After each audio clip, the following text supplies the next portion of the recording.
तो भोले बाबा कहीं बाहर नहीं है।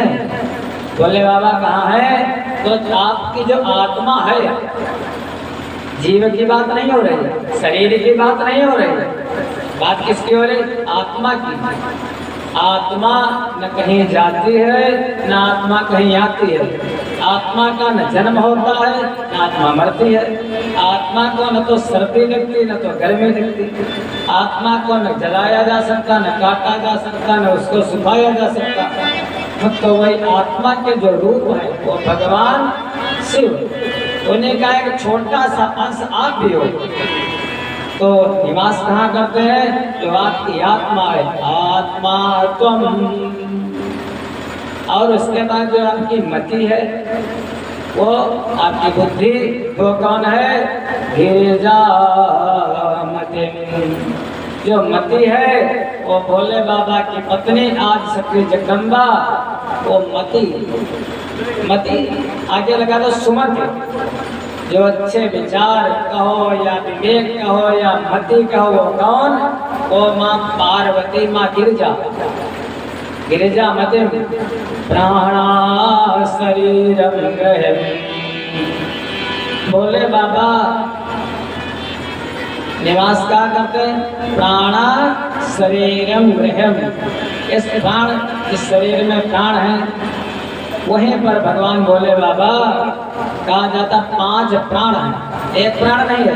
प्राण उदान व्यान अपान समान, वो 5 प्राण वो भोले बाबा ही इसी शरीर में निवास करते हैं। प्राणा शरीरम ग्रहम। उनकी पूजा हम लोग कैसे कर सकते हैं भाई? निर्गुण निराकार, उनकी पूजा करें तो कैसे? क्या कोई उन भोले बाबा के जो तीनों लोगों के स्वामी, उनको जरा सी पूजा कर सकता है? तो बताया पूजा थे विषयोपभोग रचना। प्रभु आपकी पूजा तो मैं कर नहीं सकता, हे नाथ, जो मैं भोग करूं, अगर मैं भोजन करूं तो समझ लो आपने खा लिया। मैं अगर सांस लूं तो समझ लो आपको वो भी समर्पित है। जो भी मैं जिस विषय का भोग करूं वो तुम्हारी पूजा हो जाए। जो कर्म करूं वो आपकी पूजा हो जाए। पूजा ते विषयोपभोग रचना निद्रा समाधि स्थिति। समाधि, नेत्र बंद करके समाधि लगाना। अरे भोले बाबा समाधि तो मैं लगा नहीं सकता, मैं समाधि क्या जानू? तो जब मैं सोता हूँ, जब मैं सो जाऊं तो आप समझ लेना मैं समाधि में हूँ। वो तो भोले वाले हैं। हे प्रभु निद्रा समाधि स्थिति संचार पकयो प्रदक्षिण विधि। हे प्रभु वो जो भोले बाबा हैं भगवान शिव, वो तो कालों के महाकाल, पूरे विश्व में व्यापक, जो व्यापक है वही भगवान शिव। विभुम व्यापकम ब्रह्म पेत स्वरूपम, तो व्यापक है सारे संसार में। तो जो सारे संसार में व्यापक, उनकी प्रदक्षिणा कैसे करोगे? तो फिर कहता है भक्त संचार पकयो। हे प्रभु मैं जितने कदम चलूं स्टेप बाय स्टेप, वो क्या हो? वो आपकी प्रदक्षिणा हो जाए। बस भगवान को हृदय से आप मान लो, हृदय से जो समर्पित कर दो तो भगवान प्रसन्न हो जाते हैं। संचार पतयो प्रदक्षिण विधि अस्त्रोत्राणि सर्वागिरो। हे प्रभु स्तुति करना तो मैं जानता नहीं, हमारी वाणी, हमारी जीवा की स्तुति क्या कर सकती है? न तो जानता हूँ नागेंद्र हाराज योजना, न तो जानता हूँ नमामि समीसान, न तो जानता हूँ ब्रह्म मुरार सुरार्चित लिंगम। प्रभु मैं कोई स्तुति नहीं जानता, बस मैं इतना जानता हूँ अगर मेरी वाणी से कोई भी शब्द निकले, जो शब्द निकले, अच्छा निकले या बुरा निकले, हे प्रभु वही आपकी प्रार्थना हो जाए। स्तोत्राणि सर्वा गिरो। और प्रभु यत् कर्म करोमि तदखिलम, यहाँ तक आखिर में पूरा समर्पण कर देता है भक्त। हे प्रभु जो जो कर्म मैं करूं, जो कुछ करूं, चाहे सोऊं, चाहे जगूं, चाहे खाऊं, चाहे पीऊं, चाहे चलूं, चाहे फिरूं, कुछ करूं, यद्यद् कर्म करोमि तत्तदखिलं शंभो तवाराधनम्। हे नाथ, मैं जो जो कर्म करूं वो सब आपके हुई समर्पित हो जाए, क्योंकि बिना आपकी प्रेरणा के मैं कुछ कर नहीं सकता। इसलिए उनको ढूंढने कहीं बाहर नहीं जाना है।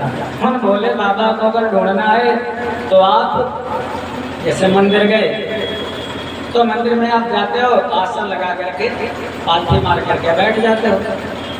कभी पालथी जैसे आप लोग बैठे हो पालथी मार करके, भोले बाबा का मंदिर है, उससे कंपेयर करो।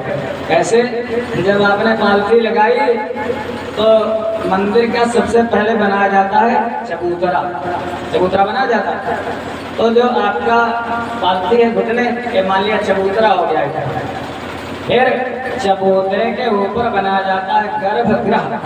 गर्भगृह यहाँ पर भोले बाबा निवास करते हैं, यहाँ पर उनका शिवलिंग, उनका परिवार। तो गर्भगृह ये जो आपका ये पेट है उधर, यही तो गर्भगृह है। भगवान इसी में निवास करते हैं, गर्भगृह। फिर उसके बाद ऊपर बनाया जाता है गुंबज। मंदिर के ऊपर गुंबज बना देते हैं। अब गुंबज किस लिए बनाते हैं? आप लोग बनाते हो तो बराबर स्लैब डाल देते हो, लेकिन गुंबद बनाते हैं कोई भी मंदिर हो, इसलिए क्योंकि परमात्मा से बढ़कर के कोई नहीं। तो उस गुंबद पर अगर कोई चिड़िया, कोई पक्षी, कोई कूड़ा, कोई पत्ती गिरे तो ऊपर ना रुके और नीचे आ जाए, इसीलिए गुंबद बनाया जाता है। तो गुंबद जो आपका इतना बड़ा लिए घूमते हो, यह गुंबद हो गया। फिर उसके ऊपर संत लोग जो हैं वो जूड़ा लगा लेते हैं जटाओं से, या माताएं कभी कभी जूड़ा लगा लेती हैं। तो जो भोले बाबा के ऊपर वो जो जूड़ा लगा हुआ है वही समझ लिए मंदिर का ऊपर वाला जो कलश होता है। तो उनको ढूंढने कहीं बाहर नहीं जाना है भोले बाबा को, वो आपकी आत्मा में ही निवास करते हैं। बस उनका थोड़ा ध्यान करो, जो कुछ उनको समर्पित कर दो। एक बात कहा जाता, भोले बहुत भोले हैं, भक्तों के लिए कितने भोले हैं, वरदान देने में संकोच नहीं करते। पहले तो उन्हीं के सर पर हाथ रखने के लिए तैयार हो जाए भस्मासुर जैसा। और दुष्टों के लिए महाराज जो दुष्ट होते हैं उनके लिए वो भोले नहीं, फिर वो भाले बन जाते हैं। ऐसे भोले बाबा को